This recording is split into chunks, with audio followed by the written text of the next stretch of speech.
Oh my gosh. Ding, ding, ding, ding. I love that so much. You know what? I know it's like super cheesy music, but there's something about it that as it's playing, I'm sitting here and I'm updating all the stuff. I'm like, doot, doot, doot, doot, doot, doot, doot. Like, I I'm love like, it. oh, it just puts a smile on my face. So I It's don't know. cheerful. It really is. Cheerful. It really is. All right, so I'm going to make this gallery view and have all of us here. Hello, everybody.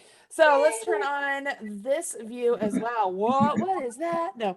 Hi, ladies. Hello. Hello. Welcome to the first live class Hello. of BiCrafty Bootcamp. Let me see here. I'm looking at you knitting. I'm looking at you knitting. Catherine's looking at something else. Look at you guys. I'm just making sure I understand all my Zoom settings here. Oh, you're good. You're good here. Well, hello, everybody else that is joining us. There's so many of you that are here. I'm curious how many of you are already part of the BiCrafty Bootcamp and how many of you are like, what? Marley's going live. What is this she's doing? Which I know there are some of you that are feeling that as well. If you don't know what BiCrafty Bootcamp is, just to give you a really quick a synopsis of what it is. Essentially, it's our own knitting classes that we're putting together geared towards crocheters. It is really headed by my two partners in crime here, Catherine and Chrissy. Meg is there also helping support things along the way. And then I'm here as your teacher to show you continental knitting and give you tips for knitting as a crocheter. So I'll be referring to various things and say, okay, look, we're doing this, and this is very similar to what we do when we do this in crochet. Or, hey, if you wanted to use a crochet hook to do blah, you could do that. Like there's things that, you know, that are beneficial when you have somebody who is BiCrafty teaching you one of the other sister skills, so to speak. So that's the quick rundown of what everything is. If you have not watched our introduction video from last week for the BiCrafty Bootcamp, I encourage you to do that. It is a video right here on the Marley Bird YouTube channel. You can find it if you just go to youtube.com/MarleyBird. While you're there, don't forget to hit subscribe, click that notification bell. So that way, anytime I go live like this, or when I release a video, yes, videos will be coming back again soon. I promise you guys, a lot of stuff happening. You will be the first person notified. Better yet, you can, or not better yet, I'm going to say along with the subscribe, make sure you click the like button on whatever videos you watch. And then as you are participating in these wonderful classes that we're doing, sign up for the newsletter. So yeah, there's a lot. You can have all Marley Bird all the time, for real. So you don't want to miss out. Real quickly, I'm going to have Catherine and Chrissy give you an introduction so that you guys can see who they are. And while they're doing that, you guys can find a direct link to today's lesson in the video description box below, so you can check that out also. Chrissy, I'll start with you. Yeah, sure. Hey guys, this is Chrissy. I am Marley's executive assistant. I met some of you in the last several months. We've talked. I'm the one that likes to spoil you with giveaways. That's my favorite thing to do. I'm super excited. So I'm knitting. It's happening. And I'm very excited for this series. I've wanted to learn to knit for a long time. So Marley is, we talked about this last week, the godfather of knitting. So that's where we're at. We're on top of it. So, hey, everybody, I'm excited. I love it. All right. So that is Chrissy, my executive assistant, which I still feel super cool saying. And then there's Catherine, who's essentially like all things digital. Like she's the digital director. Ooh, that's a good name. Digital director. That's a good one. All right. So tell them who you are, Catherine. Hi, everyone. I'm Catherine. Am I coming through okay, Marley? You are. Okay, perfect. So like Marley said, I'm the digital director. I love that. In particular, I do a lot of the stuff on the blog. So if you interact with the blog at all, you're probably seeing stuff from me there. I am a crocheter. I started crocheting in my late 20s. And I, like probably many of you, was like, someday I'm going to learn to knit, but there's so much you can do in crochet. I just kept putting it off. So I'm super excited to be here learning to knit. I'm in the very early stages. If some of you are out there and haven't really started learning yet, I'm right there with you. I have a hand injury that's making it a little wonky and hard for me, but I'm still super excited to be trying and learning. And every time I get a little bit of it, I'm like, oh, I got it. I can do this. So happy to be here. I love it. All right. So as you guys probably have picked up, Catherine and Chrissy are both crocheters. But when they joined my team, I essentially told them, y'all, I was like, you're going to have to learn to knit because I love my knitters, right? Like I have so many of them and I love to knit myself.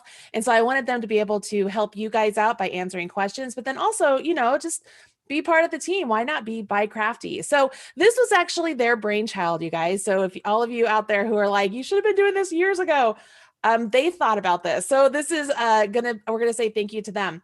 So we started this last week, and last week was really sort of, I'm gonna say it was more like general instruction of, hey, let's familiarize ourselves with the cast on and the knit stitch. Like we just kept it very simple. Like this is where it is. We aren't making anything special. Let's just start with that. This week, we're going to learn how to cast off or bind off. But along with that, I'm going to take this time to, for the next hour, essentially walk you through what would be a beginner class with me as a crocheter teaching you how to knit. I know that we have some questions that you guys have asked along the way. So I know Chrissy has a couple she wants to bring up. And then as I'm instructing, I think these two ladies are going to work along with me. And we're just going to go through and see if this all works. So if y'all are game, I have my hand view right here. I don't want to cancel everybody out completely because if I do, my microphone, the way Zoom works, y'all, it only picks up like it'll make the speaker, whoever the screen is, unless I'm in like a webinar view. So when I'm in YouTube like this, I can't do that. So I'd have to switch to a different microphone and it's really bad audio. So I'm going to keep it like this. We'll test this for a little bit. If it's too hard or too difficult for you guys, I mean, let me know. I know that there are so many of you that watch this on your mobile phone or your iPad. I'll encourage you to check it out on your laptop or your desktop or even your smart TV, which is scary. I know so many of you have put me up on your smart TV and I'm like, did I have anything in our teeth? Like, am I okay? So there you have it. All right. So first thing I want to mention here is we are going to be using, I think we said that we had size, let me see here. I'm going to see if I can pin myself. We have size 8 needles, right? And you can use straight needles or circular needles. I grabbed a pair of size 7 today because they were what was on my desk here. So I'm going to use those. But you can use circulars or straights. And we are focusing on, how did we pronounce chogu? Is that it, Chrissy? Chowgu. Chowgu. Chowgu. Chowgu. Chowgu. Okay. So we are going to focus on Chowgu. And so if you have looked at those needles before, they are a red cord, a very lovely pointy tip to them. And these ones that we're using are interchangeable. So the cords actually can go between different sizes. There's larger sizes and smaller sizes. Chowgu, has donated or sponsored or whatever you want to say, all of the needles for us today. So we're going to say thank you to them. If you guys, we did mention this in the other video, but I'm going to mention it. All of the needles that we are going to be using through this series have been sponsored and only by companies, honestly, guys, that I really love. Like I didn't just go out there and be like, hey, let's just ask everybody. It was like, ask these specific people. So I'm telling you, I'm putting my name behind the needles we are using. So you can take the information I'm giving you, even though they are sponsored. I mean, I literally purchased these needles myself because I love them so much. So I just wanted to throw that out there, make sure it's known.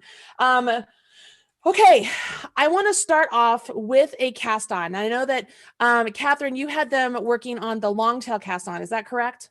I did. That's the one I showed on the first lesson. Okay. So I'm going to let everybody know, if you got the long tail cast on to work, congratulations. It is my favorite cast on. I use it practically for everything. But I do know that a lot of beginner knitters struggle with the long tail cast on. So I do want to show you what is called the knitted cast on, because it's a really easy transition from the cast on stitches to the knit stitch. Now you might be saying, well, Marla, I just spent a whole week learning the long tail cast on. Hey, that's not wasted time. I promise you. Like I said, I use the long tail cast on all the time. I love it. So it is definitely one of my go-to cast-ons. But when it comes to beginners, I definitely like to show the knitted cast on. All right. So we're going to start with that. I'm just grabbing some basic gray worsted weight yarn. You can grab whatever worsted weight yarn you have on hand. And before I jump into like our pattern for our pattern homework, whatever, we're just going to do a little swatch together. Okay, guys? All right. So I'm going to drop down to my hands here. And so I've got to go gallery view. Are we good? Can everybody see my hands? Let me make sure we're good here. Ladies, can you guys see my hands? There's a delay on YouTube, so I want to make sure we're good here. I think we can. All right, good. Catherine, before I jump in, I'm going to make you a moderator in the, I don't know how. How do I do this? There it is. Okay, I see the 3 buttons and add moderator. There you are. Now you're a moderator in the YouTube. In the YouTubes, you're a moderator. Okay, so I almost started with the long tail cast on because I keep talking about it. So I have my yarn right here. The beauty of working with the knitted cast on is we don't have to guesstimate how much tail we need, right? Because we're not going to really be using our tail. So we do want to leave at least a 4 to 6 inch tail to begin with when we put our slip knot. So I'm going to create my slip knot. I'm assuming everybody already knows how to do a slip knot because it's the same thing in crochet. All right, so I did my slip knot. Now here's where something is different when it comes to knitting or crochet is I'm going to place my left hand needle into my left hand and I'm going to hold that and I'm going to make sure that I'm holding or resting my finger right there onto that loop right there. Okay. Now here's where it's different though, because I'm continental, I'm going to rest my middle finger on that loop. If you've watched my how to do the knitted cast on video, you'll know I did it for throwers. And for throwers, I usually tell them to use their pointer finger to hold it. But for continental, we are using our pointer finger really for our yarn, right? To hold our yarn. So I use my middle finger to hold that stitch on my needle. You guys see that? As far as how to hold your yarn, you guys, hold it the way you hold your yarn when you crochet. Hold it that same way. All right. That's where I always began. It's at this point, we're going to essentially knit into this stitch, and then we're going to put that loop right on here. If you've ever done something like, broomstick lace, it's very similar to that, where you pull up a loop and put the loop on your big old knitting needle, like broomstick lace. It's the same sort of thing. We're going to go in, and unlike crochet, where we yarn over, like we go over from this direction, from right to left in crochet, with knitting, you go left to right. It almost looks like, you know how for crochet, it looks like we go like this? For knitting, you go this way. So hey, Marley, I just realized, I think you want your hands to be the big picture, right? No, it should be a gallery view right now. Oh, okay. Yeah, it's just, supposed to be. I just wasn't sure if you wanted it to be in the middle. Sorry. Yeah, I was going to do that, but then my audio is all sorts of messed up. So if this is a struggle for everybody, I can switch to that. It's just the audio is not nearly as good. So I was going to stick with this to begin with. And it helps me because I'm looking at you two also to be able to tell me if I'm doing things right. So I'm really using you as my cues. Okay. All right. So here we are. I have the slip knot on my left-hand needle. I'm holding my left-hand needle. I'm just, guys, over here with my tail, I'm just tucking it out of the way. That's all I'm doing there. I'm just tucking it out of the way. Taking my right-hand needle. I'm going to go into this stitch from left to right. Okay. You see that? From the left side, right into it towards the right side. And then I'm going to take my yarn. And if you think of it, you can think of it as taking your right-hand needle and picking at the yarn like that. Or I use my finger and I lay it on top. Does everybody see that?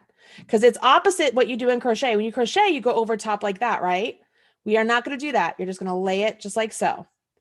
Then we're going to pull this through this. So what you could do, you can use your right hand and you can kind of give yourself some tension to make sure that loop doesn't go anywhere. So as you are, I'm essentially dragging this needle down so that the tip gets to the tip of my needle, and I just pop it through that loop. When I do that, it drags through that yarn. Then you extend that loop, and this is where it's different from broomstick lace, y'all. I'm not just going to put it on just like that. I'm not just going to be like, oh, okay, I'm just putting it on like that. Because if I do that, it doesn't twist the bottom enough. So I take my left-hand needle and I swivel underneath that stitch and I scoop it up and put it on my left hand needle. So now I have 2 stitches. I don't tighten this one completely yet because I want to be able to get into it.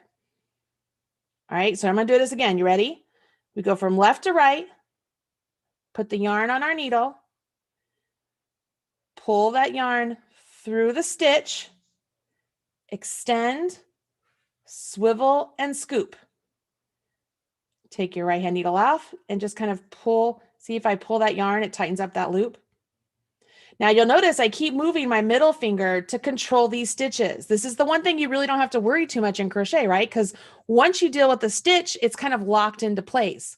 But with knitting, they're all live stitches we're putting on here. So if it falls off, we have kind of a situation. So you want to make sure you're controlling your loops as they are going onto your needle. It's very important.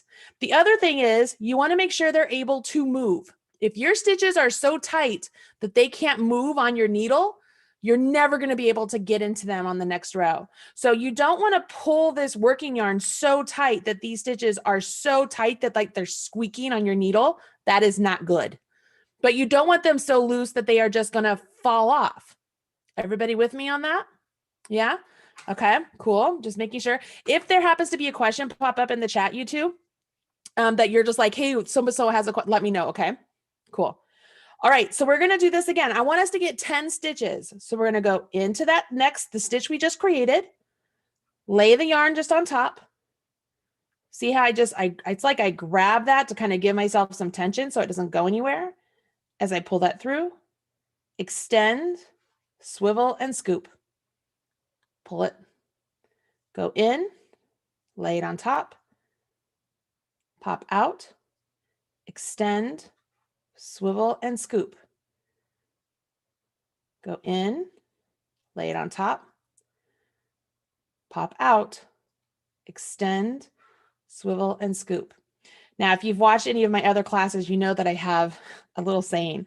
You go in the front door, you go around the corner, out the window, and then usually it's jump off the porch, but we're going to extend, swivel, and scoop. In, around, out, extend, swivel, and scoop. In, around, out, extend, swivel, and scoop. 1, 2, 3, 4, 5, 6, 7, 8, 9. I'm going to do one more. In, around, out, extend, swivel, and scoop. Your finished piece looks a little something like this. Now, if you're watching this video on replay, I want you guys to do this for me. If you're in class live here, you just follow along. But if you're watching this on replay, or when you guys that are live go back and watch this again, I want you to take this off your needles and I want you to cast on 10 stitches again. Then I want you to take that off your needles and I want you to cast on 10 stitches again. And this is why, everybody listen to me in here. I'm going to make myself full screen so that this is like, you understand I'm being real here for a minute, okay? So I want you to reiterate this cast on for yourself and create muscle memory with it. Because all too often beginners will learn a cast on and then they jump into knitting, they start knitting, they're like, yeah, this is great. And then they learn their bind off, so they bind off what they did. They're like, yeah, this is great. And then they go to cast on again and they can't remember what to do. Like, it's like, that's gone. So by redoing this a couple times, I'm not just trying to be sadistic, I promise. I'm really trying to help you better your knitting skills. So do this technique of casting on several times before you carry on, okay? Now here, as you're live with me, if you want to carry on with me just to kind of work through this with me, I totally get it because you can watch this replay. But if you're watching this on replay, hit pause and do this several times, all right? Okay, everybody say yes, ma'am. Yes, ma'am. Okay, so it's at this point we have our 10 stitches here. Our stitches are in our left hand on a needle. Now, if you're a right-handed crocheter, you could think of this as, okay, we've essentially just finished our chain row and now we're getting ready to work back on our chain row.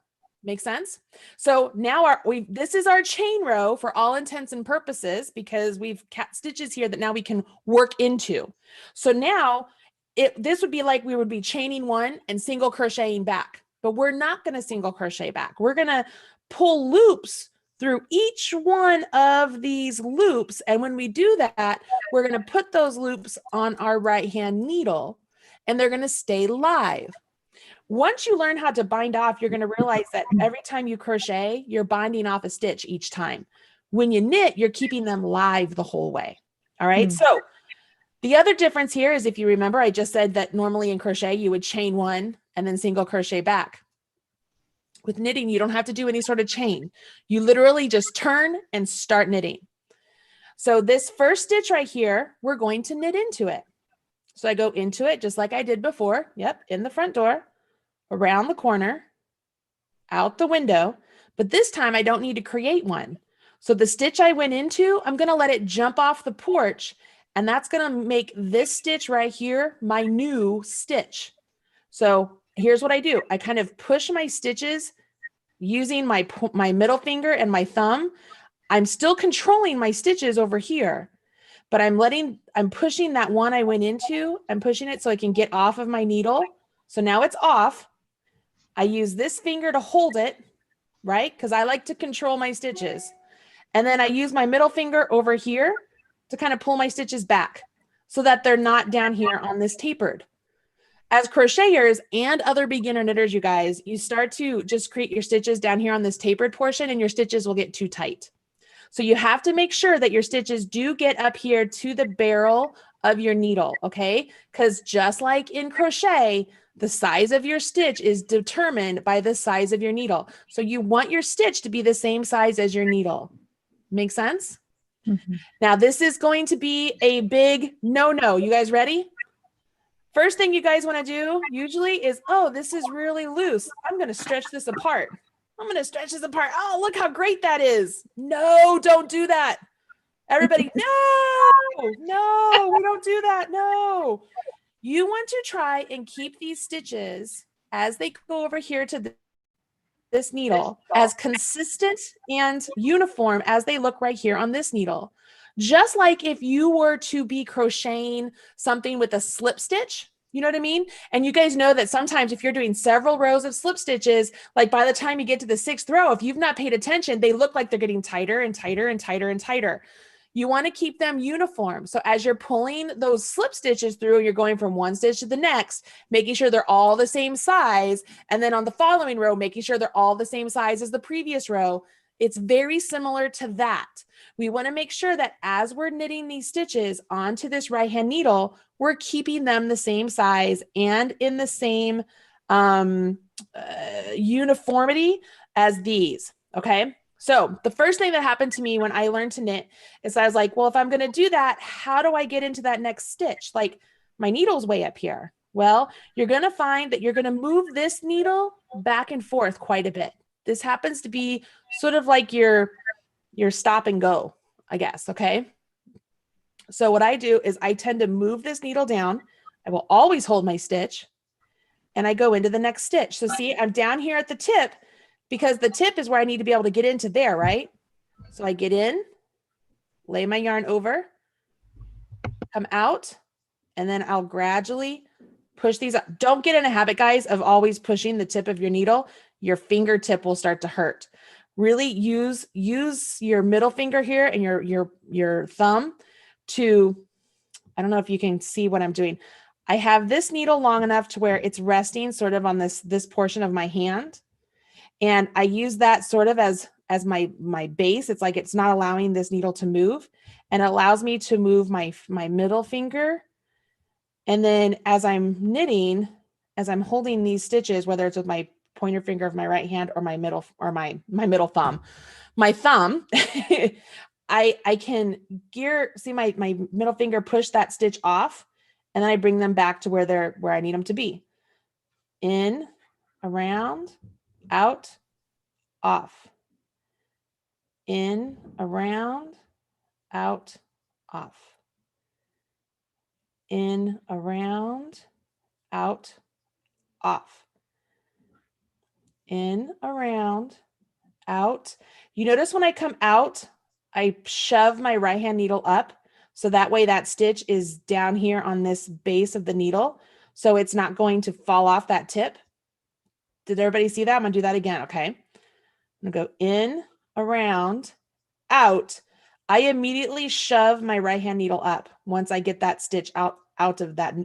I get my new stitch out my old stitch, and then let the old stitch jump off. In, around, out, off. So this is what I'm talking about. I'm always moving this needle sort of like this, coming down, in, going up, yarning over, coming down, coming out, going up, and then off. In, around, out, off. In, around, out, off. Did all of you see that I had my middle finger right here on my stitches all the way up to the very last? We don't get to control many things in life, you guys. Let's control our stitches. Seriously, just keep your fingers on your stitches. Now, all of these stitches are over here on my right hand. As crocheters, this is just like we've reached the end of the row. That's all that means, right? We've reached the end of the row. So all I need to do is turn my work. Well, if I turn my work and I keep it in my right hand, I can't do anything with it, right? So I need to make sure it goes to my left hand so that I'm down here where I normally would be, even if I was crocheting, and I start again. So I grab my yarn. Make sure you are not pulling your tail. And I start again. Now here's going to be another big tip. You guys ready? So not only are you not supposed to spread your needles apart like this, making this distance right here really long, but right here at the start, a lot of times this first stitch here can be a little loose. Okay. So this first stitch can be a little loose. And what people will do, I am on gallery, right? Yeah. Okay. What people will do is they'll take the yarn and they'll come in front of the needle and pull it up thinking, oh, look, now I've just tightened it up. But what you've really done is you've pulled the stitch beneath the one on your needle up, making it look like you have 2 stitches now. So you're going to increase. You guys know when you're working in crochet and you accidentally put too many stitches at the end of the row because you're like, did that chain count as a stitch? Did that not count as a stitch? What am I doing here? What is it? This is the same thing. You're creating a mistake for yourself because you have pulled this up. So watch. As your stitches are resting at peace, as we're just knitting, we're creating what's called garter stitch. So when we turn our work, we're going to see these bumps here. These are purl bumps. But wait, Marley, we just knit. You're correct. The back side of a knit is a purl. Just like if you were to look at a quarter, if I have a quarter in my hand, you guys see a heads, what's on the other side of that quarter? It's all right, you guys answer me. A tail, right? Just like there, right? Okay, so if I told you that heads is a knit, what's the other side of that knit? The purl. Yeah. The purl, right? So it's just like that. So if this was our knitting when we were done with our row, right? So we had our heads there. So when we turned our work, we will be looking at our tails, we'll be looking at our purls. That's why you're looking at purl bumps, even though you did a knit stitch, because we're on the back side of the knit stitch, which is a purl bump. Everybody with me on that? Okay. Mm-hmm.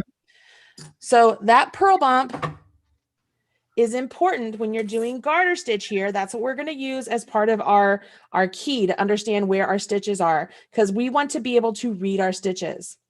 So in our first stitch here, we want to see our bump. And when I take my yarn here, and if I pull it up trying to tighten that stitch, see how my bump goes away? My bump is actually now way over here because I've extended the stitch below to make it look like I'm tightening up a stitch when I'm really not. I'm elongating the stitch below the stitch on my needle, and I'm shortening or truncating this stitch right here. See how now this stitch is no longer the size of my needle. It goes from right there to right there. Whereas, right? You guys with me on that? Whereas when I pull this down, so I pull that stitch below, which is right there, back where it is, now the stitch on my needle goes from right here all the way around to over here. You see that? Right? Yeah. Okay, so the first thing we want to make sure is we're looking at that bump. Our yarn is in back of our needles, just like this. So yarn is in back. We look at the bump and we can start knitting. So I knit, pull that off, and I'm ready to go. To which you guys will be like, well, Marley, how do I tighten up that stitch then if you're telling me that's not what to do? Well, here's what you'll do, guys. So this is big tip number 4. You ready? You're going to tug this yarn right here, your working yarn, and you're going to wiggle this right here, this needle. So if I tug this yarn, when I tug this yarn, it tightens up this stitch, which is attached to the stitch below it.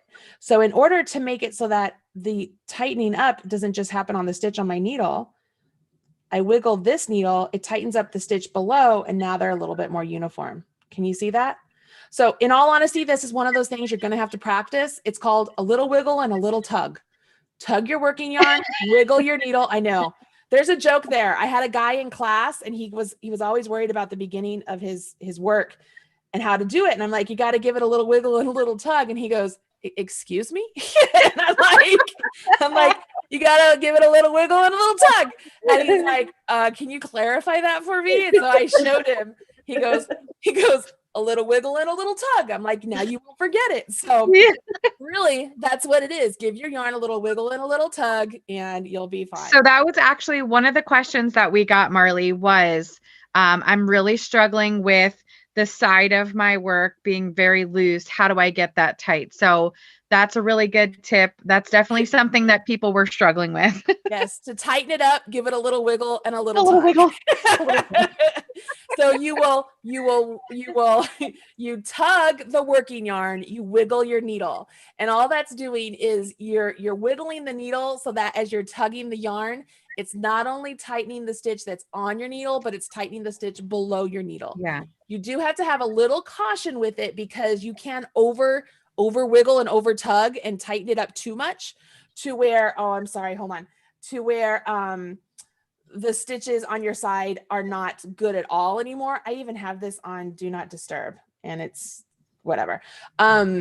So you have to be careful with it. Like make sure you aren't over tightening. Otherwise it will not turn out the way you want it to turn out. I'm sorry. I'm trying to make my camera so it's flat, or this happens all the time. I'm sorry. See how it goes vertical? Yeah. The phone, like I get a phone call and all of a sudden it'll go vertical. So let me see if I can keep it back horizontal, and here we go. And tighten everything up. Okay. A little wiggle and a little tug. Honestly, it works every time, y'all. Just practice with it.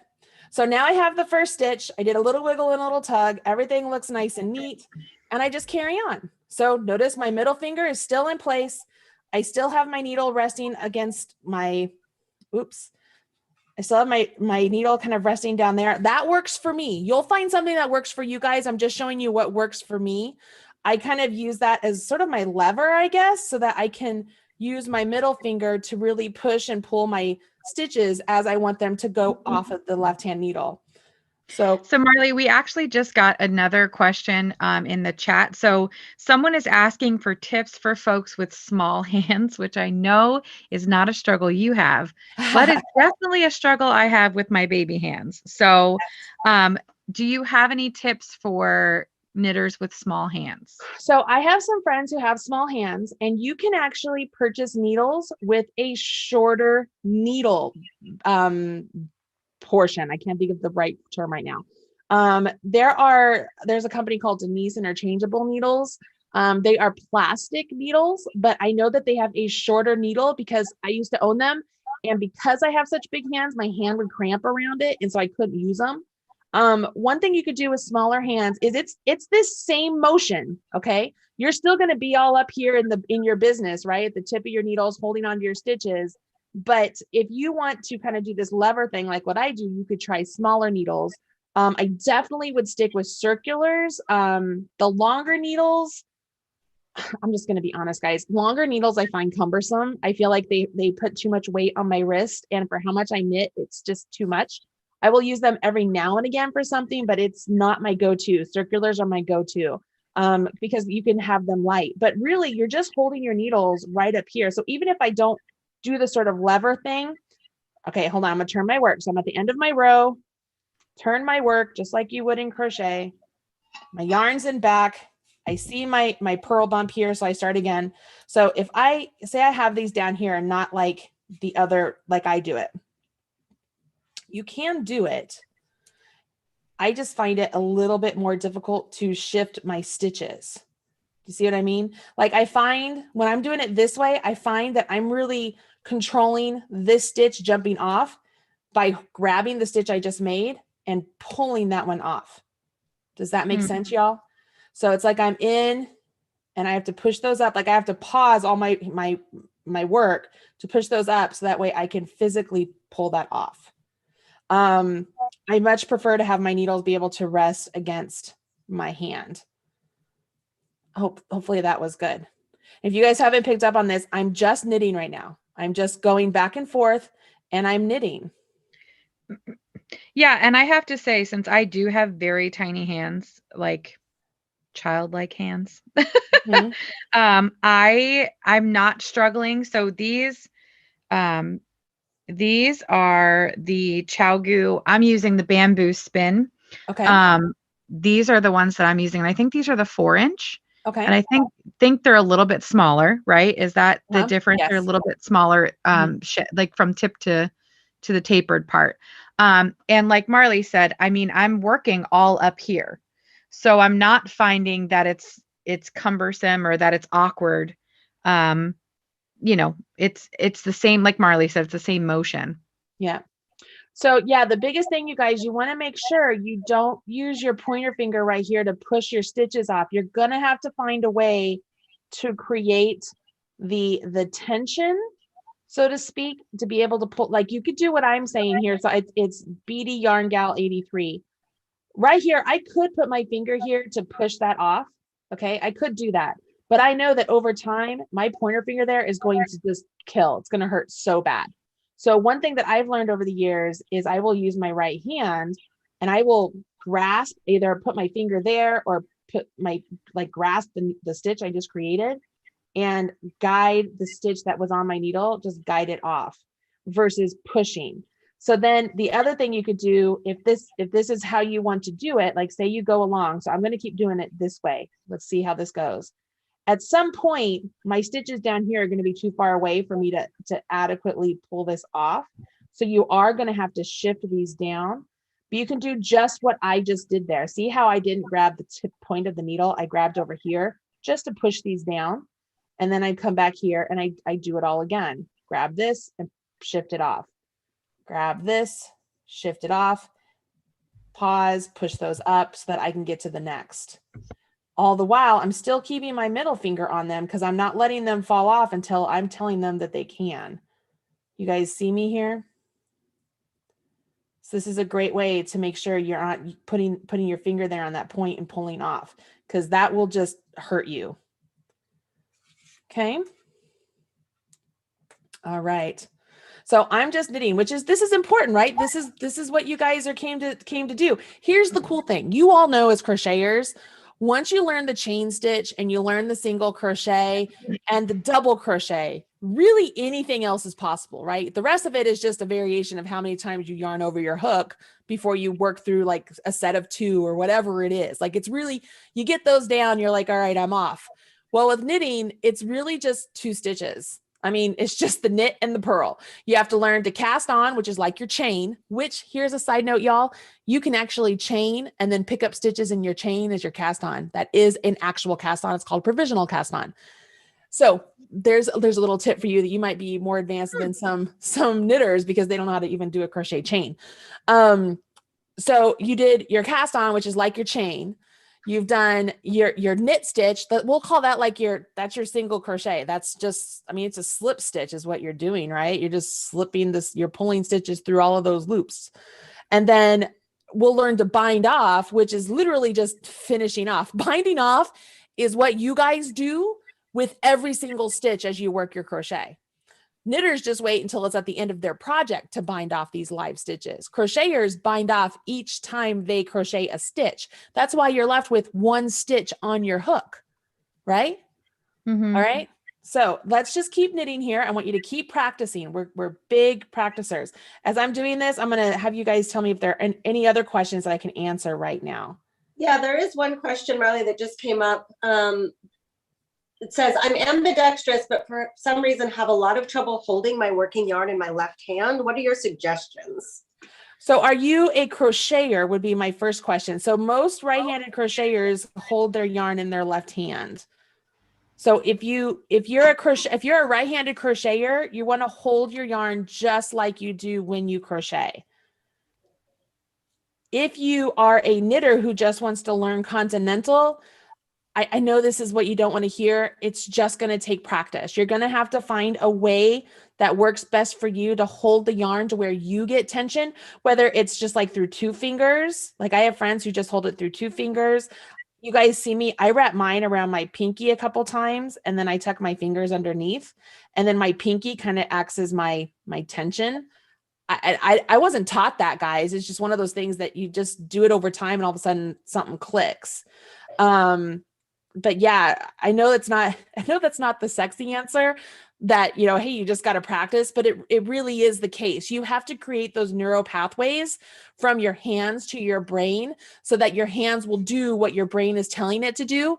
And this is a really good example of making sure that you guys are practicing on something like this, not when you're like super tired at night, when you're already like your brain has been taxed all day long, just thinking in general, like thinking about what you're going to plan for dinner, right? Because the struggle is real, y'all. So don't wait until you're already super exhausted, your brain is tired, your eyes are tired to pick up your knitting and be like, oh, I got to practice. You want to be a little bit bright-eyed and bushy-tailed. You want to give your brain a chance to really create that pathway from your hands to your brain to tell it what to do. Because as much as you know what your hands are supposed to do, and you're looking at them and you're like, why are you not listening? Because this is not happening. That is not what I'm telling you to do. It's not because you're ignorant. It is not because you're inept. It's nothing of that. It just takes time for your brain to make that pathway from your hands and your eyes to make sure that that works. And that's where the practice comes in, right? I mean, a major league pitcher has thrown how many thousands of millions of pitches so that they can get to that extreme level that they are. Now we're just dealing with sticks and string here. We don't have to do that many, but imagine as you do more and more and more and more, you're going to be better, better, better, and better. So it really does take practice. Okay. At the end, again, I'm just turning my work and I'm knitting once again. So I'm going to keep going here. I'm just going to keep knitting and kind of just talking to you guys. Now, as I mentioned, we're doing the knit stitch, just back and forth on the knit stitch, which creates something called garter stitch. Now, in crochet, we don't have really a bunch of, like, if we have a whole thing of single crochets, we don't call it like, oh, that's the apple stitch. Like, it doesn't happen like that, right? It's just like, oh, that's a single crochet blanket. God bless you. And so, but you're just knitting every single row, it's called garter stitch. This is an actual stitch itself. So when you are going to count rows in garter stitch, each ridge equals 2 rows. I'm going to say that again. If I were to count how many rows I've done on this, if I were to count each of these ridges, each ridge would be 2 rows. All right. Now, there's a little bit of debate out there of, well, do you count the row, that's on your needles? Well, I'm going to say yes, because that row has officially been knit, right? Like it's not like it hasn't been knit, it has been knit. So if I were to look at this, I know that my first cast on row right here is right here. And I'm not going to worry about that. That's a whole nother thing. Does the cast on row count as a row or does it not count as a row? The pattern will tell you if it wants you to count it as a row, but rule of thumb is it does not. So even right here, I'm just going to count these ridges. So I have 1, 2, 3, 4 ridges. And then this would be the start of a next ridge, right? So if I pull these apart, you're going to see a knit stitch right here, a purl stitch right here, the knit stitch right here. Here, I'll say this. Can you guys even see this? The knit stitch is, so you see if I were to pull that up, see how this V, I don't know if I have tweezers. because I'm 40 and you never know where you're going to find a hair. So, so you have this knit stitch and this one looks like it's a V. It goes behind these two legs and it comes back around, right? But the purl stitch, see how this knit stitch here, it comes up, but it goes underneath these two bumps there. So it creates a bump up there. So that would be called a purl stitch. So this is a knit, this is a purl. And then if you pull this up, there's a knit, there's a purl. So that's why you get 2 rows for each ridge. So typically if you're going to count garter stitch, you would count your ridges and you would say, oh, so there's 1, 2, 3, 4, this would be 5 ridges. I've done 10 rows. Does that make sense? Yep. That's why also garter stitch, you'll notice that gauge, yes, that nasty word is over here too. When a gauge swatch is written out, it'll tell you like gate or garter stitch, guys, also tends to be a little bit wider than stockinette, which is where you knit a row and purl a row. Gauge will say like 20 stitches equals 4 inches, but then it'll be like 40 rows. And you'd be like, what? And it's because it takes 2 rows to create really just 1. Does that make sense? Yeah. Okay. All right. Catherine, I see you answering lots of questions over there. Is there anything I can help with? No, but we did just get a question if you can zoom in a little bit more. So I don't know if you want to change your camera at all or not, or just hold it closer, but people are just wanting to see it a little bit closer. Okay, so I'm going to hold it a little bit closer here, and I'm just going to start off this knit row right here. Okay, is that what they want to see, is the knitting? I'm assuming so. Okay. The question came from Tiffany Smith. Okay, so I'm at the first of the row. First thing important is make sure that your yarn is behind your needles. Okay, if you don't do that, you're going to get what's called an accidental yarn over, which is how you create lace. So you're just trying to be way more advanced than this particular class is. Don't do that. Okay, so we want to make sure our yarn is in back. All right, then we want to make sure we see this bump so that we didn't just pull this up just like that, right? We don't want to do that. You want to make sure that the yarn is in back and you see that bump. Then we'll go in from left to right. You can think of it as you're picking at the yarn like that with your right hand needle. You can think of it as a pick, or you can think of it as you're just laying that yarn on it. Either way works. I will usually use my right hand to kind of just stabilize that. It's a yarn over is what it is. I'm stabilizing it. And then I make sure that I pull my needle through. You notice that when I do that, I push my right hand needle up so that way the new stitch is down here on my needle, down here, not just up here where it can fall off. And then I let the stitch I originally went into on my left hand needle fall off. Marley, when you get a chance, what she wanted to see was the close up when you're counting each row. How to count each row when you're looking at that closer up. Okay, so let me get to the end of this row. And it's really just going to be just looking at the ridges. Counting rows in garter stitch, guys, it's easier to count the ridges. When we get to stockinette stitch in the next lesson, when we talk about purling, it's going to be easier to count those. Okay, so I'm right here. We have these ridges. You see how it looks like there's a frowny face and a smiley face? You see that? Like there's a frowny face and there's a smiley face. There's a frowny face and a smiley face. That is a ridge. The ridge right there, we have a frowny face and a smiley face. So each ridge counts as 2 rows. So we have 1, 2, 3, 4, 5 ridges here. So that would be 10 rows. If you separate these apart, that's where you can begin to see, oh, okay, I see the 2 rows here. So here was my knit row where it looks like a V, and then this row here would have been my quote unquote purl row. It's just that it was a knit on the opposite side. Okay. That's all it is. So when we're doing garter stitch, this is garter stitch. I'm going to keep referring to it by the name that it's referred to so that way you guys can see it. Right here, you're going to count those ridges. Okay. Now I'm going to talk about some very common mistakes here before we go into binding off. Okay. So one of the most common mistakes you will see is somebody will be knitting along, right? They'll knit, they'll knit, they'll knit. And then they'll put their knitting down because maybe they have to go stop the dog from getting in the trash. I mean, ask me how I know. And then they'll pick up their work, right? And they're like, oh gosh, I don't know where I am. Okay, that looks good. That looks good. Okay, I'm gonna start right here. All right, first things first. You see how my working yarn is attached to my left-hand needle? That's a no-no, because as we're knitting, or even when we're crocheting, where is our working yarn as we're working across a row? It's on like the right side, right? Right, So like yeah. our stitches we haven't worked when we're crocheting are over here, and the stitches we worked over here are attached to our working yarn. So as I pick this up and my working yarn is over here in my left, that's my first indication of, oops, this is backwards. Okay. But some people won't even catch that because it'll be late at night. They're like, oh, what do I do? So then they're like, okay, my yarn's all right. Yeah, I'm good. Okay. This looks good. This looks good. So they'll start knitting. They're like, wow, okay, I finished that row fast. And then they turn and they're like, well, something looks funny. Why do I have a hole? Like, did I drop? They're like, oh no, I dropped a stitch.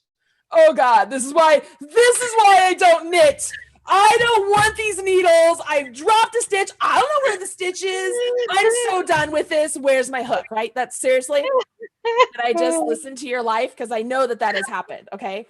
So you do this. You're like, I don't know. Nobody's here to help me. What am I going to do? All right. So first things first, if this has happened to you, if you've picked up your work and it's gone the opposite way, there's no way to fix this other than ripping out your work. Okay. So don't freak out on me. So if you find you have a hole here, the first thing you're going to do, count your stitches. If you still have the same number of stitches, you haven't dropped a stitch. Okay. So we have the same number of stitches. We haven't dropped a stitch. So then I'm looking at it. I'm like, well, how many rows do I have? So let's count our ridges. 1, 2, 3, 4. What is this? Looks like I have 2 over here, right? And only 1 here. So that's, oh, look, I went the wrong way. You guys see that? You see that? So then you're like, okay, well, how do I undo this? What did Marley say? Okay, here's what we're going to do. We're going to put this back in our right hand, and we're going to unknit these stitches that we did that were not supposed to be knit. So here's how you do it. Hold your yarn like you would if you're going to crochet. The stitch on my needle is the mother. No, I'm sorry. The stitch on my needle is the daughter. The stitch under that stitch, which you can see if you're pulling your yarn, see how your yarn goes through it? You guys see that? That's the mother. We're going to stab the mother. Okay, guys, you ready? I use my right hand needle to pull my fabric down so I can make that mother. This is going to sound terrible. I want to make the hole in the mother really big so I can get into it very easily. Okay. So I pull this down to elongate that mother stitch. I take my right hand or my left hand needle and I stab into it. Essentially, I just put the stitch back on my left hand needle that I let jump off. Right. Mm-hmm. So it's like I'm rewinding. So I'm going to take my right hand needle out of the daughter and then pull that yarn out. So now the mother is on my left hand needle, just like she was never knit before. So I go to the next one. I elongate the mother. So here's the daughter. Here's the mother. I'm going to stab the mother and let the daughter fall off my right hand needle. Now this one's tricky because it's essentially the end of the row. So it looks a little goofy, right? Because we twisted the yarn. So you really have to be careful here. You have to just find where that mother is. Okay. It's going to look like you have an extra twist over here. So you just stab into the mother, let the daughter fall off. And when you get to the point where you let the daughter fall off and this yarn looks like it's no longer, like if I were to do the mother of this one, this yarn would still be over here. That's where you stop. Okay. So now I'm back to where I picked it up wrong. I'm like, okay. So I turn my needles back and I'm ready to go again because now I'm back to where I started. Okay. Everybody with me? Okay. Two more fixes that I want to show you. So I'm going to knit a couple. And then I'm going to talk. I'm like, ha, ha, ha, this is great. Yeah, I'm knitting. Yeah. Can you believe it? So when people are like, what are you knitting? I can actually answer them. I don't have to say it's crochet, right? Okay. So we're like, yeah. And so you're like, okay. And you go and you're like, oh, that one's a little weird, but all right. So you're going, you're like, what did I do? I have a hole. And I have this funky looking thing on my needle. This is why I don't knit. This is why I want my crochet hook. What is this all about? I'm done, right? Okay. Let's get over that. Honestly, if you have found it at this point, that's great. Half the time you won't find it until you're way back. So what I'm going to do is I'm going to show you 2 fixes to this. If you found it at this point, you're going to unknit it just like I showed you how to unknit the other. You're going to pull this down, take your left-hand needle, stick it into the mother, let the daughter fall off. You'll see that you have this funky looking thing on there. You just let it fall off and you move your yarn to the back. The reason that happened was you had your yarn to the front when you knit. So it creates that little piece there. It's called a yarn over.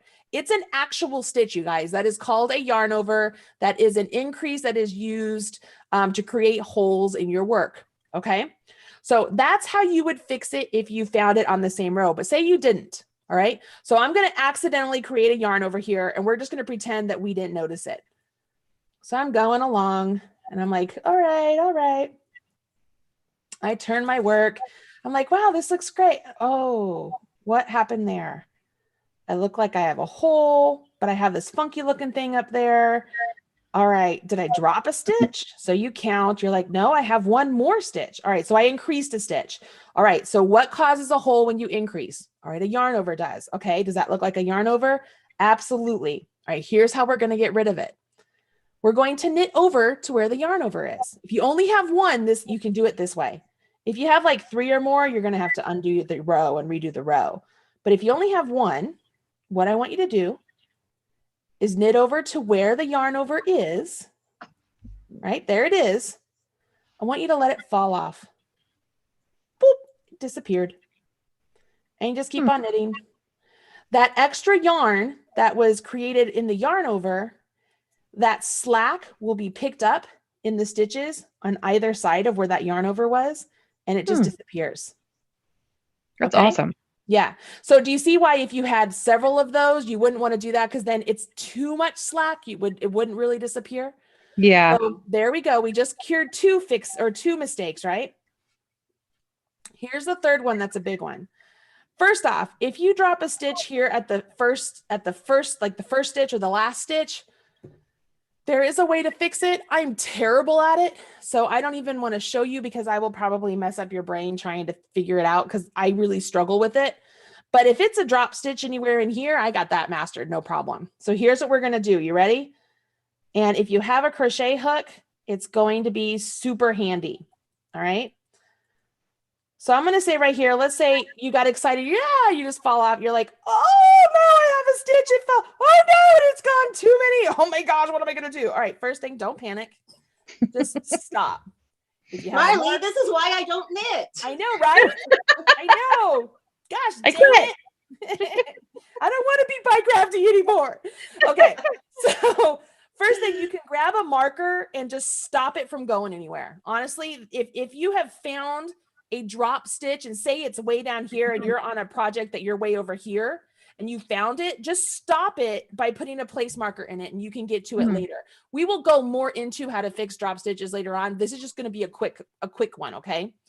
So just stop it from going anywhere, but we're going to fix this because it only dropped 1 row. And so we're going to fix this quickly and we're going to use our crochet hook to do it. Now y'all know how to do this.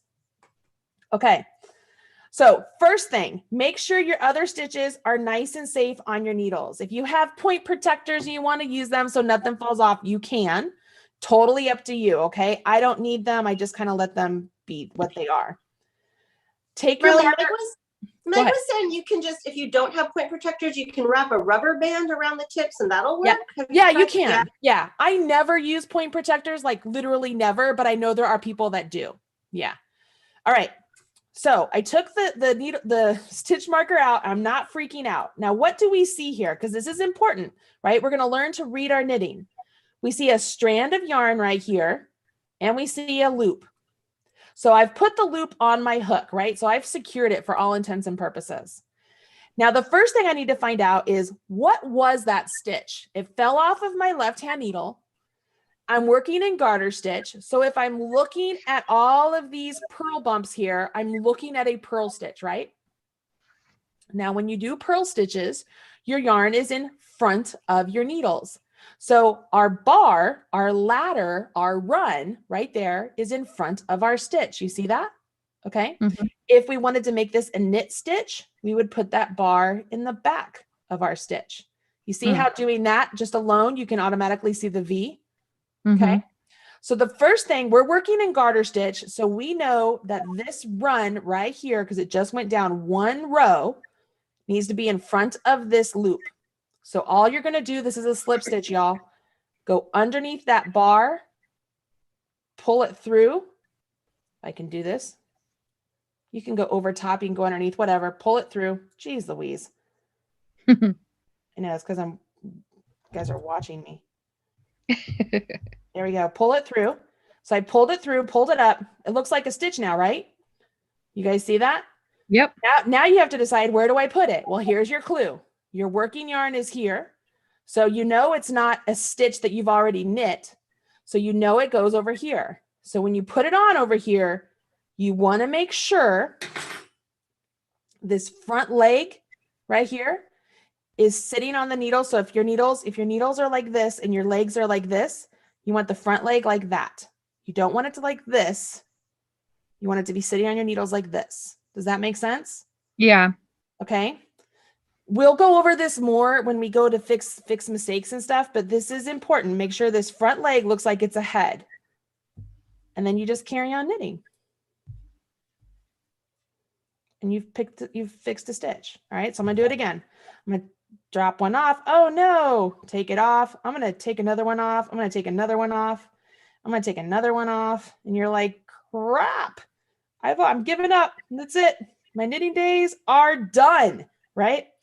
All right. So this one's a little bit trickier because we've dropped down several rows.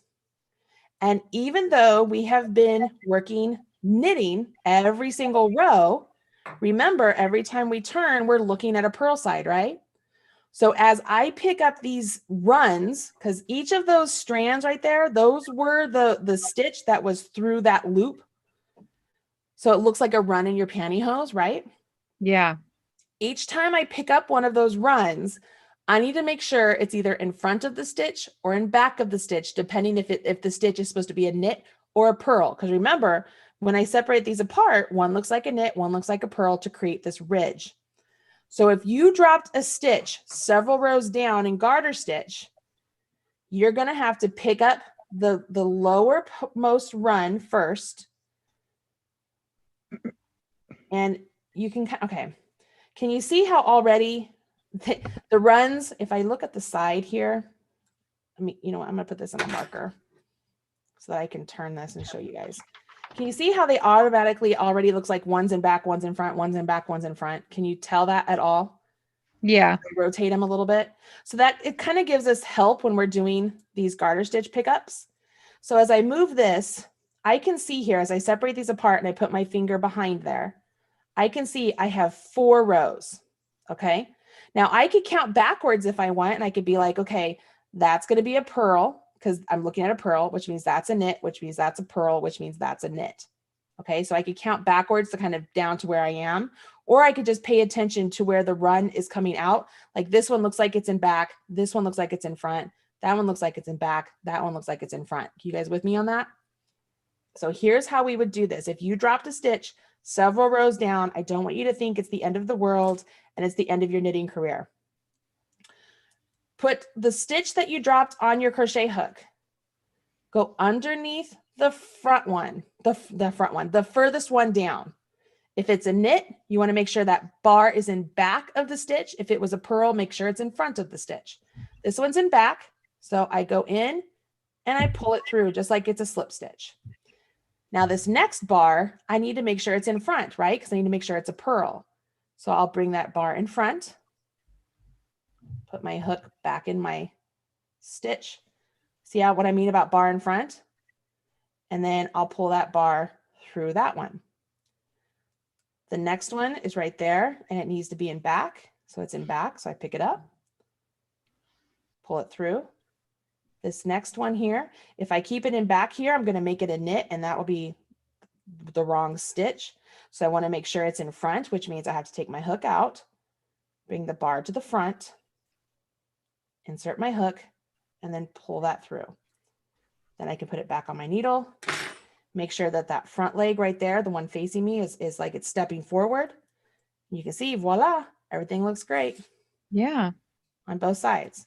So those are the three biggest things I think that make people stop wanting to knit, because they don't know how to fix their mistakes. And so they're at the mercy of making sure they never drop a stitch or that everything looks absolutely perfect. Okay. Now binding off. Everybody good? Did everybody get all that? Yeah. Okay. Binding off. This is so easy. This is like, it's like we're going to be, how do I say this? No, I'm just going to do it. Okay. We're going to knit into the first 2 stitches. So I knit into the first one, knit into the second one, have the first one I did jump up and over the second, which is just like a slip stitch.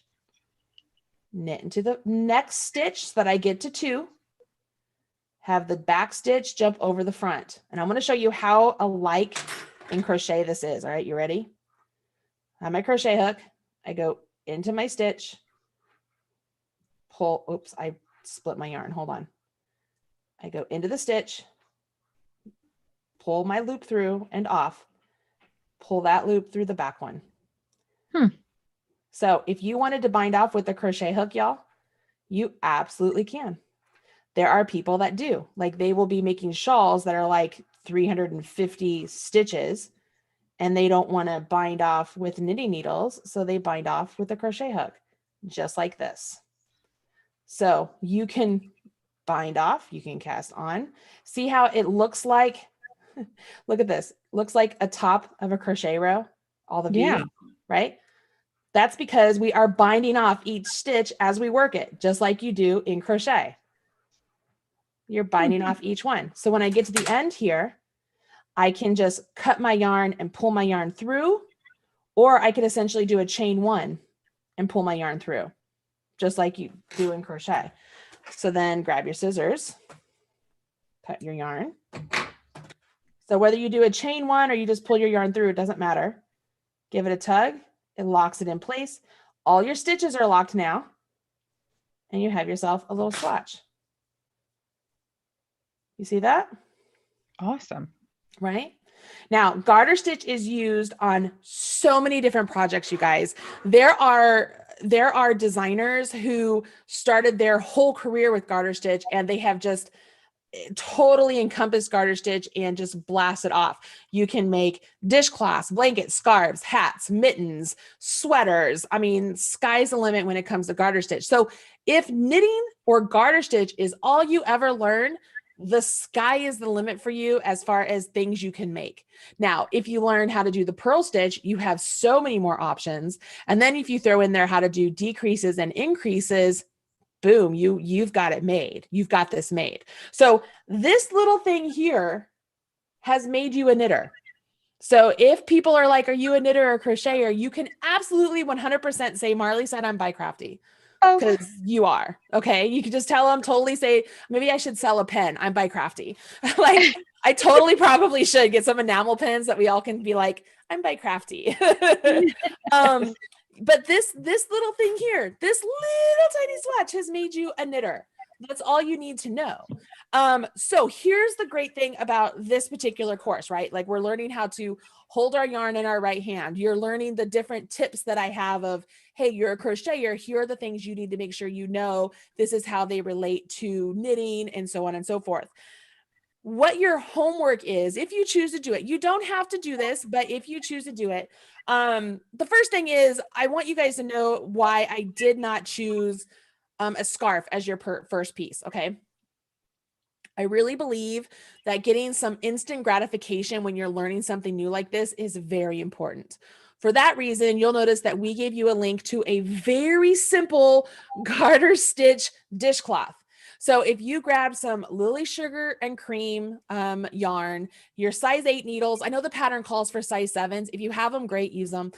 Size 8 will be just fine. Don't stress about it. But you could do a dishcloth just in garter stitch and get some instant gratification. If you don't want to do a big dishcloth, do half the number of stitches and make yourself like a little face scrubby for cleaning your face at night. Like it really is that easy. But I want you to make something for yourself. Okay. If you are really loving this and you're fairly quick at it and you want to make a scarf, honestly, use the dishcloth instructions and just don't stop when it tells you to stop. Just make it as long as you want. And then once your scarf is as long as you want in garter stitch, just bind it off. Like, do what we did here, just make it longer. Like, it's really that easy. You can use the knitted cast on, you could use the long tail cast on. There are a lot of different cast ons out there, guys. So through this course, I'm going to show you a lot of different ones. That way you have them for your knitter's toolbox to use, and you'll understand when one is better than another. For me, like I said, I really love long tail cast on. I think it really gives a really beautiful uniform finish, and I use it primarily all the time. But this is what I want you guys to do. I want you to practice. And so why not practice with something that you can actually make for yourself and use? Garter stitch, as you know, it has these ridges. It has a nice coarse action to it. So it is good for, washing off plates. It is good for exfoliating your face. If you have any of that scrubby yarn as crocheters, you all know it's nearly impossible to crochet with. Like, it's possible, but it's really hard. Maybe you have a whole bunch of it. Knit with it. I mean, it's really as simple as just finding each loop and just knitting with it. And like, word to the wise, if you drop a stitch in that, don't try and fix it. Just drop it. just ignore. No one will ever know. No one will ever know. It will just let it go away. But this is a chance for you to use that yarn if you wanted to use it as well. There's a lot of options for you. So I don't want to overwhelm you with a big, huge project, but I do want you to have something that you're like, look what I made. I am doing this, right? And this is a really good, very easy, beginner, basic garter stitch dishcloth. Simply, I mean, you don't even need the actual pattern if y'all don't want. I mean, just cast on 38 stitches and knit every row. There you go. Knit every row till it's about square, and then bind it off. Like, you don't even really have to know what's the right side or wrong side. Just knit until it's about square, bind it off, and you're going to have a fun little piece that you could be like, oh my gosh, I made this. All right. So if you don't make something, what I'm going to ask of you is to please practice. Practice your cast on several times. Practice the knit stitch. Practice making those mistakes that I did. Maybe rewatch the video and be like, okay, what did she do? All right. And then, pick it up and work the wrong way. And what we did, we unknit, which is called tinking, which is knit spelled backward. It's tink. So we would, that's when I stabbed in through the mother so that I let the daughter fall off so that I could work backwards. To unknit my work, that's called tinking. So you could practice tinking, whether it's if you picked up your work and went the wrong way, or if you just want to tink rows just because you can. Like, you don't have to, you can use that anytime. It's not just when you pick up your work and go the wrong way.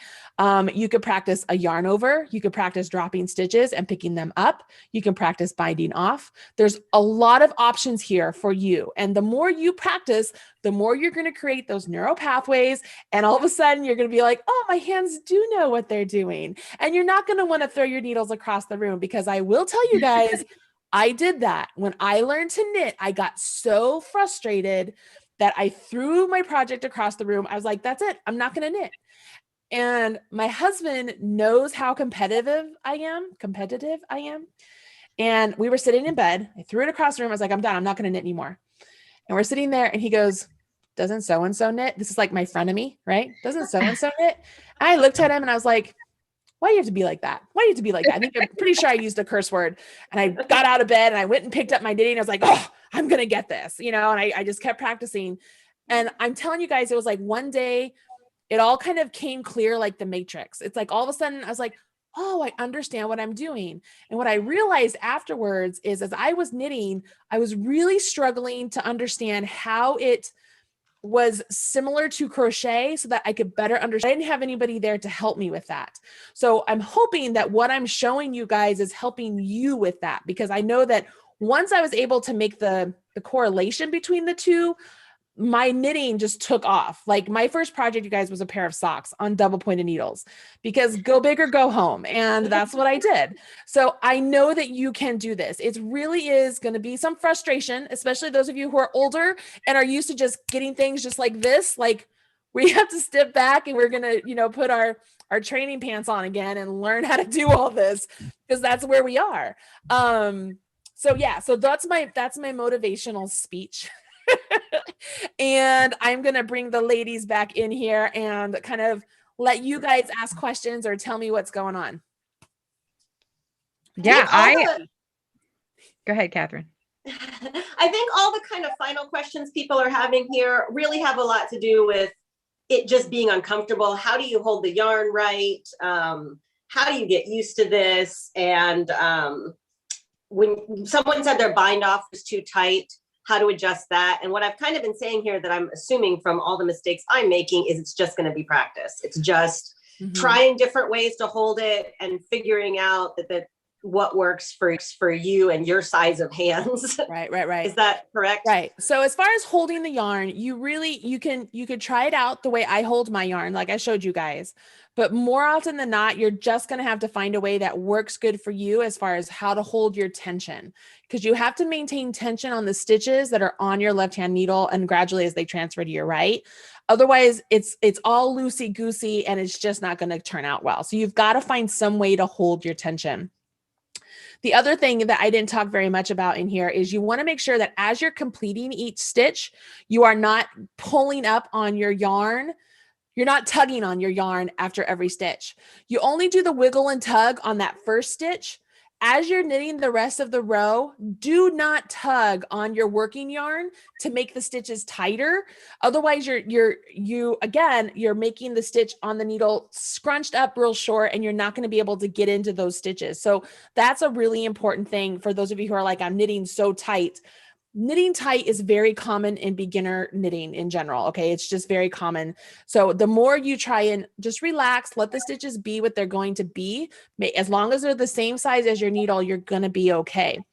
The bind off, if you use my trick of a crochet hook, just as like if you were to, you guys know the whole trick of, oh, when I chain too tight, so I go up a bigger hook. Sort of the same idea. You could use a bigger crochet hook to bind off, because you're making those stitches the same size as your hook, right? When you're chain that you're supposed to.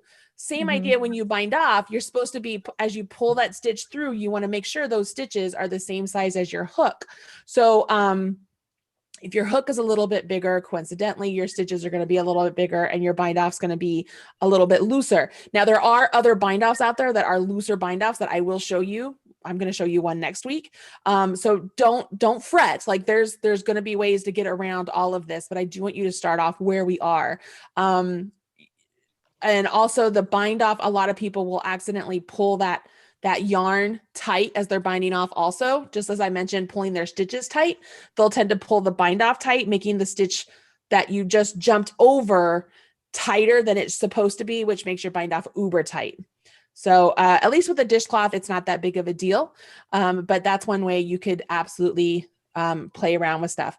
I saw a question in here about fixing mistakes and getting a close up with that. I have an entire video on how to fix mistakes that I've done for beginners with my mom.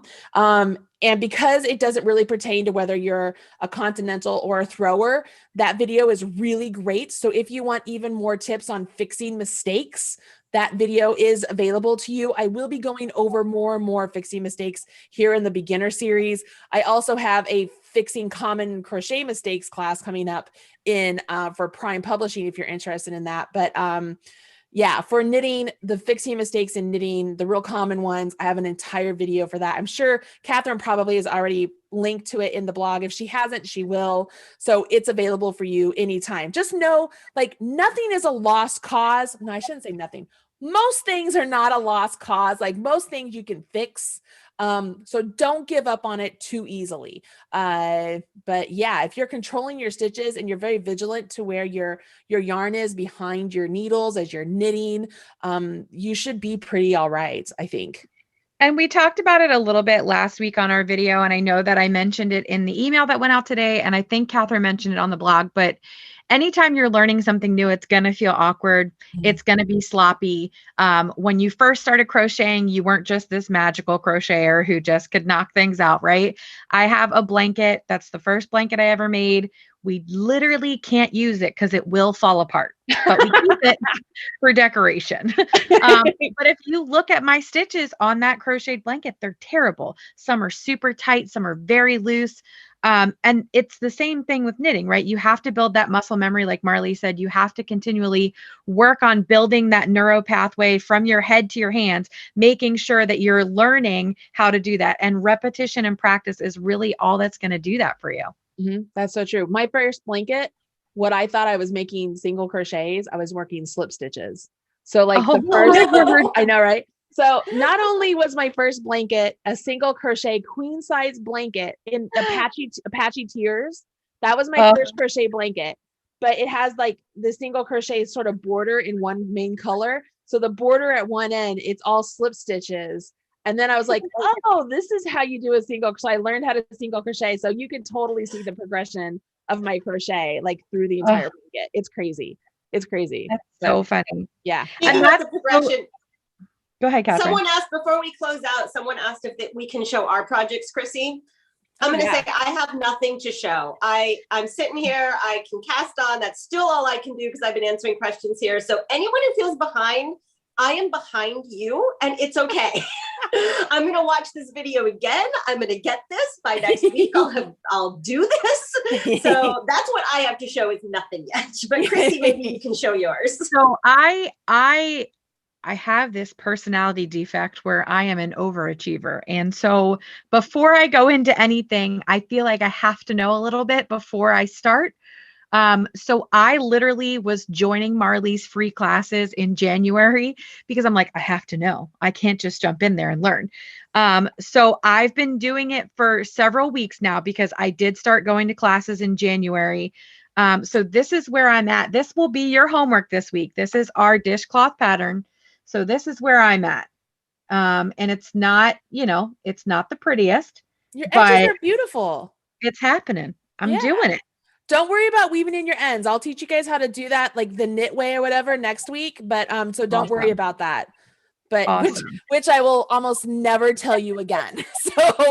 So soak that in for yourself. Soak it in while we're there. I will always tell you to weave them in as you go. But yeah, I'll show you more about that next week for sure. Perfect. Yeah, I didn't weave in as I went. Yeah. Somebody's saying socks, holy moly. Yeah. You know what? Ignorance is bliss. Like, right. I had no idea it was going to be hard. Yeah. Like I was like 4 needles. Okay. I got this. Like I wanted to learn to knit so that I could make socks. So the project that I threw across the room, it was actually a basket weave scarf because I was trying to intuitively understand how a knit stitch worked, how a purl stitch worked, and how when you switch them, what the fabric did. Like that's what, in my mind, that's what you did, right?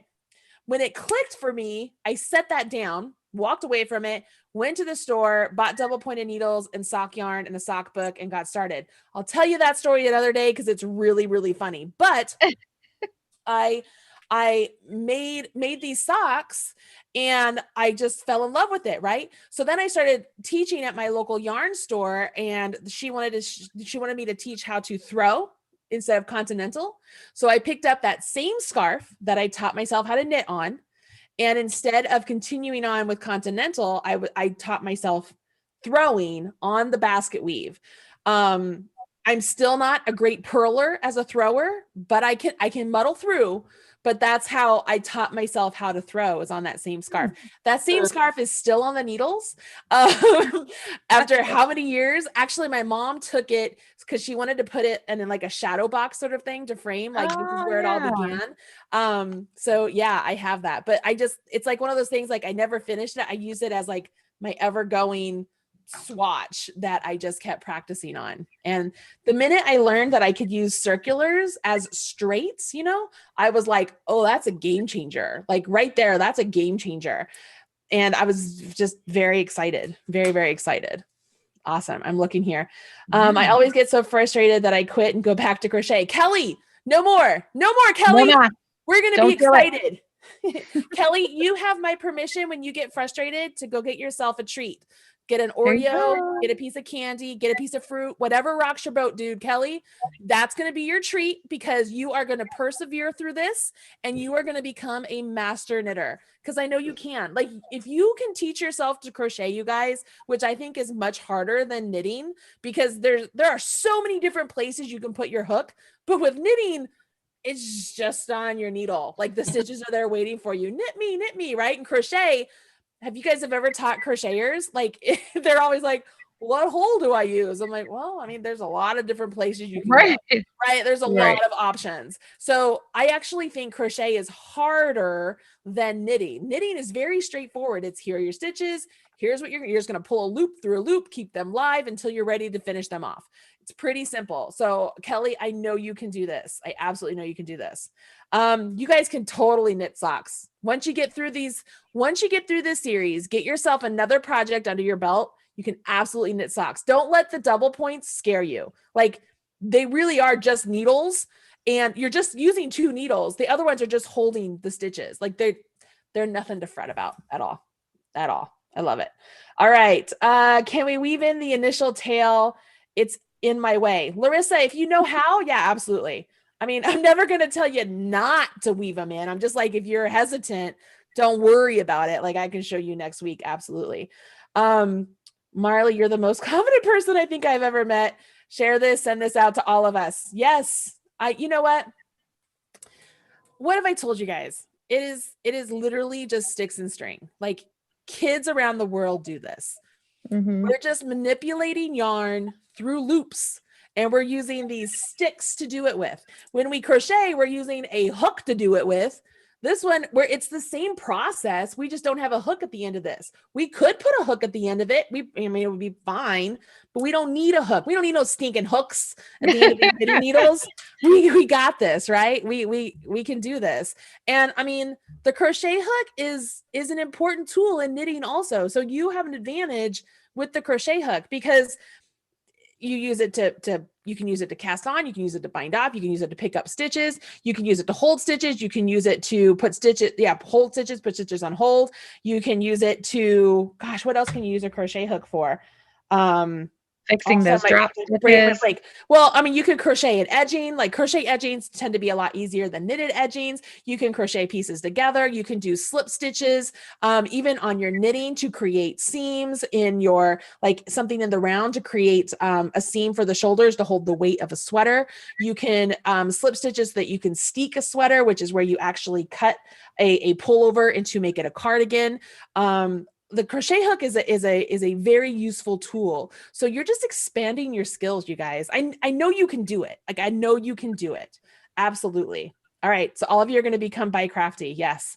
We need t-shirts. We need to create a t-shirt. We do. Yes. We need BiCrafty Bootcamp t-shirt. Yes, we do. Yes. I will work on that. We need BiCrafty Bootcamp.